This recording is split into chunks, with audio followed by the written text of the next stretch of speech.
ഒന്നാം അധ്യായത്തിലെ ഏലിയാവിന് ശേഷം ദൈവത്തിൻ്റെ പ്രവാചകനായ ഏലീശായെ അവിടെ തിരഞ്ഞെടുക്കുന്നത് നമ്മൾ കണ്ടു. രണ്ടാം അധ്യായത്തിൽ ഏലിയാവിനെ ദൈവം ഉടലോടെ സ്വർഗത്തിലേക്ക് എടുക്കുന്ന ഒരു സാഹചര്യം വരുന്നു. ആ സമയമായപ്പോൾ ദൈവം ഏലിയാവിനോട് പറഞ്ഞു, നീ ഭൂമിയിൽ എടുക്കപ്പെടാൻ സമയമായി. അത് കേട്ട് ഏലിയാവ് അവിടെ നിന്ന് ഗിൽഗാലിലേക്ക് പോകുകയാണ്. അപ്പോൾ ഏലീശായി അവനോടൊപ്പം പോയി. ഏലിയാവ് അവനോട് പറഞ്ഞു, നീ വരണമെന്നില്ല, ഞാൻ എടുക്കപ്പെടാൻ പോകുകയാണ്. ഏലീശ പറയുന്നില്ല, കർത്താവാണേ, നിന്നാലേ ഞാൻ നിൻ്റെ കൂടെ തന്നെ ഞാൻ വരും. അവിടെ ചെന്ന് അവിടെ നിന്ന് വീണ്ടും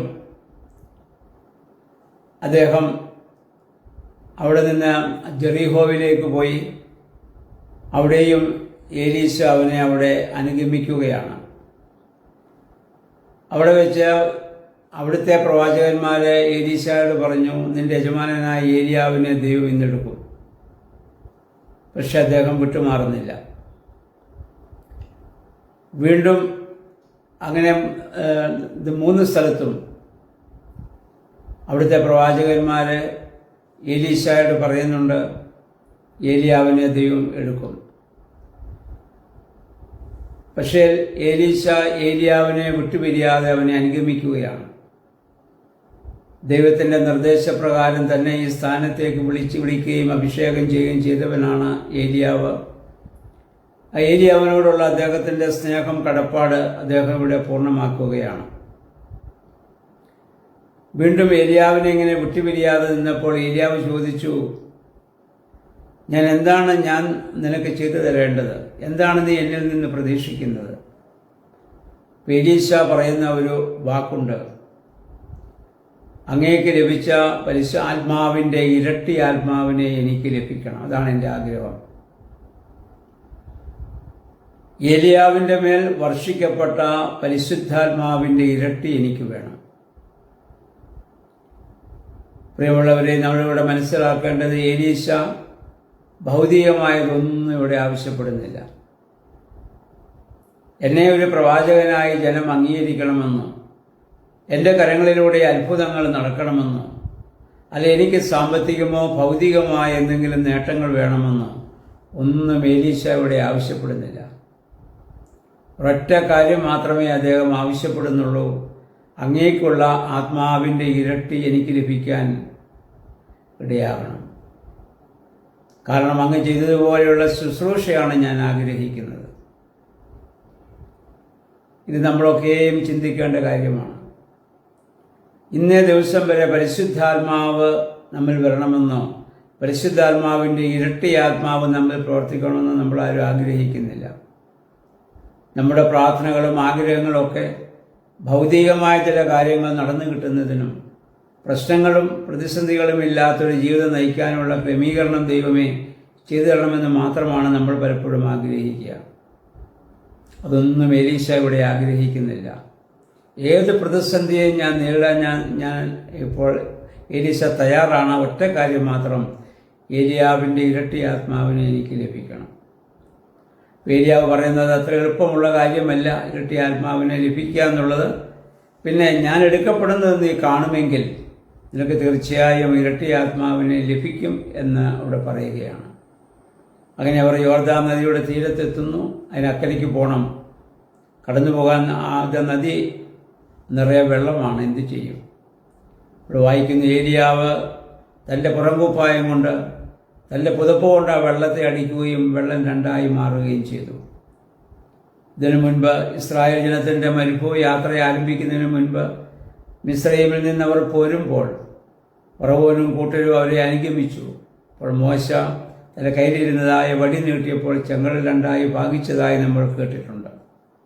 അതിനുശേഷം ഇപ്പോൾ അവൻ്റെ ശരീരത്തെ അവൻ ധരിച്ചതായ പുതപ്പ്, ഒരു മനുഷ്യന് ദൈവാത്മാവ് ആവശ്യിക്കുമ്പോൾ അവർ ധരിച്ചിരിക്കുന്ന വസ്ത്രങ്ങളിൽ പോലും അതിൻ്റെ വലിയ അനുഭവം നമുക്കറിയാൻ സാധിക്കും. കർത്താവ് ധരിച്ച വസ്ത്രത്തിൻ്റെ തൊങ്ങൽ തൊട്ട സ്ത്രീക്ക് രക്തസ്രാവം നിന്ന് സൗഖ്യം ലഭിച്ചത് നമുക്കറിയാം. പത്രോസിന്റെ നിഴൽ തട്ടിയ രോഗികൾ സൗഖ്യം പ്രാപിച്ചു എന്ന അപ്പോസ്തല പ്രവൃത്തികൾ നമ്മൾ വായിക്കുന്നുണ്ട്. പൗലോസിന്റെ മെയ്മയിൽ നിന്ന് റൂമാൽ കൊണ്ടിട്ട രോഗികൾ സൗഖ്യം പ്രാപിച്ചതായി നമ്മൾ വായിക്കുന്നുണ്ട്. അപ്പോൾ പരിശുദ്ധന്മാരായ ആളുകളുടെ ഉപയോഗിച്ച വസ്തുക്കൾ അവരുടെ തിരുശേഷിപ്പുകൾക്കുള്ളതായ ശക്തി നമുക്കിവിടെ കാണാൻ സാധിക്കുന്നുണ്ട്. അങ്ങനെ അവർ അക്കരെ കടന്നു. അവിടെ വെച്ച് എലീശ കാണുന്നു ഒരു അഗ്നിരഥവും അഗ്നി അശ്വങ്ങളും അല്ലെങ്കിൽ അഗ്നി കുതിരകളും വന്ന് ഏലിയാവ് അതിൽ കയറി ആകാശത്തേക്ക് എടുക്കപ്പെടുകയാണ്. ആ സമയത്ത് എലീശ വളരെ ഭക്തിപുരസ്സരം അത് കണ്ടു നിൽക്കുകയാണ്. ഏലിയാവിൽ നിന്ന് താഴെ പോയ ആ ഒരു പുതുപ്പ് മാത്രം ഇപ്പോൾ എലീശയ്ക്ക് ഇവിടെ ലഭിച്ചു. അപ്പം നദി തിരികെ കടക്കാൻ വേണ്ടി അദ്ദേഹം അതേ പുതുപ്പ് കൊണ്ടടിക്കുകയും അവിടെ നദി രണ്ടായിട്ട് മാറുകയും ചെയ്യുന്നുണ്ട്. ഏലിയാവിന് ലഭിച്ചതുപോലെയുള്ള അതിൻ്റെ ഇരട്ടി ആത്മാവിനെ എലീശയ്ക്ക് ഇവിടെ ലഭിക്കത്തക്കോണമുള്ള ക്രമീകരണം ദൈവം ചെയ്യുകയാണ്. അങ്ങനെ എലീശ ഇക്കര കടന്ന് അദ്ദേഹം പ്രവർത്തനം ആരംഭിക്കുകയാണ്. ഈ ഒരു പ്രവൃത്തി കൊണ്ട് ജനങ്ങൾ എലീശായെ അംഗീകരിച്ചു. കാരണം ഏലിയാവിൻ്റെ അതേ ആത്മാവിനെ, ഇരട്ടി ആത്മാവിനെ എലീശായ്ക്ക് ലഭിച്ചിട്ടുണ്ട് എന്നവർ മനസ്സിലാക്കുകയും എലീശായെ ഒരു പ്രവാചകനായി അവർ അംഗീകരിക്കുകയും ചെയ്യുന്നു. ആ സമയത്ത് അവർ പോകുമ്പോൾ ആ പ്രദേശത്തെ വെള്ളം അവർക്ക് അനുഭവയോഗ്യമല്ല. കേടായ ചീത്തയായ വെള്ളമാണ്, കുടിക്കാൻ കൊള്ളില്ല. എലീശ ആവശ്യപ്പെടുന്ന കുറച്ച് ഉപ്പ് കൊണ്ടുവരിക. ഉപ്പ് കൊണ്ടുവന്ന് വെള്ളത്തിലിട്ടപ്പോൾ വെള്ളം ശുദ്ധിയുള്ള വെള്ളമായി തീർന്നു. ഇപ്പോഴും ആ സ്ഥലത്തെ വെള്ളം മറ്റെല്ലാ സ്ഥലങ്ങളിലുമുള്ള വെള്ളം ഉപ്പുവെള്ളമായിരിക്കുമ്പോൾ അവിടുത്തെ വെള്ളം മാത്രം ശുദ്ധിയുള്ള ജലമായി മാറ്റപ്പെടുകയാണ്. എലീശായിലൂടെ ദൈവത്തിൻ്റെ ശക്തി അവിടെ പ്രവർത്തിക്കുന്നുണ്ട്. അതിനുശേഷം നമ്മൾ കാണുന്നവർ നടന്നു പോകുമ്പോൾ എലീശായെ ഒരു കൂട്ടം ബാലന്മാർ അധിക്ഷേപിക്കുന്നുണ്ട്. മുട്ടത്തലയ കയറി വരിക എന്ന് പറഞ്ഞ് എലീശായെ അധിക്ഷേപിച്ചു. എലീശ തിരിഞ്ഞവരെ അവിടെ ശപിക്കുന്നുണ്ട്. നമ്മൾ വായിക്കുന്നു, 2 പെൺകരടികൾ വന്ന് ആ 42 കുട്ടികളെ പിച്ചു ചീന്തിയതായി നമ്മൾ കാണുന്നു. ദൈവത്തിൻ്റെ അഭിഷിക്തന്മാരെ അധിക്ഷേപിക്കുവാൻ നമുക്ക് അവകാശമില്ല. അവരുടെ ഭാഗത്ത് കുറവുകളും ബലഹീനതകളൊക്കെ കണ്ടേക്കാം. പക്ഷേ വ്യക്തിപരമായ അധിക്ഷേപം ദൈവം സഹിക്കുകയില്ല. കാരണം ദൈവത്തിൻ്റെ ആത്മാവ് അല്ലെങ്കിൽ ദൈവത്താൽ അഭിഷേകം ചെയ്യപ്പെട്ടവരാണ്. പഴയ നിയമത്തിൽ ഇസ്രായേൽ ജനം മോശയ്ക്കെതിരായിട്ട് പിറുപിറുത്തു. സീൻ മരുഭൂമിയിൽ വെച്ച് മോശയോട് കണ്ടമാനം അവർ കോപിക്കുകയും അവനെ അധിക്ഷേപിക്കുകയും ചെയ്തു. നമ്മൾ വായിക്കുന്നു, അഗ്നിസർപ്പത്തെ ദൈവം അയച്ചതായി സംഖ്യാപുസ്തകം 21 അധ്യായത്തിൽ നമ്മൾ വായിക്കുന്നുണ്ടല്ലോ. അവർ മോശയോടാണ് പറഞ്ഞതെങ്കിലും ദൈവത്തോട് ചെയ്തതായ അധിക്ഷേപമായി ദൈവം അത് കണക്കാക്കുകയാണ്. കാരണം ദൈവത്തിന് വേണ്ടിയാണ് മോശ അവിടെ നിൽക്കുന്നത്, ദൈവത്തിൻ്റെ പ്രതിപുരുഷനാണ്. ഇതുപോലെ പ്രവാചകന്മാരും അഭിഷിക്തന്മാരും ഒക്കെ ദൈവത്തിൻ്റെ ഒരു പ്രതിപുരുഷ സ്ഥാനത്ത് നിൽക്കുന്നത് കൊണ്ട് അവരെ അധിക്ഷേപിക്കുന്ന ദൈവത്തെ അധിക്ഷേപിക്കുന്നതിന് തുല്യമാണ്. മത്തായിയുടെ സുവിശേഷം 5-ാം അധ്യായം 20 വാക്യങ്ങൾ വായിക്കുമ്പോൾ കർത്താവ് പറയുന്നുണ്ട്, ഭൂമി നിങ്ങൾ ആരെയും പോഷ എന്നോ മൂഢ എന്നോ വിളിക്കരുത്. ആർക്കെങ്കിലും ബുദ്ധി കൂടുതലുണ്ടെങ്കിൽ അവൻ്റെ കഴിവല്ല, ബുദ്ധി കുറഞ്ഞെങ്കിൽ അവൻ്റെ കുഴപ്പവുമില്ല. സൃഷ്ടിയെ അധിക്ഷേപിക്കുന്നവൻ സൃഷ്ടിതാവിനെ അധിക്ഷേപിക്കുന്നു എന്നുള്ളതാണ്. അതുകൊണ്ട് ഏത് ബലഹീനനെയും ആദരിക്കുവാനും സ്നേഹിക്കുവാനും നമുക്കിടയായി തീരണം.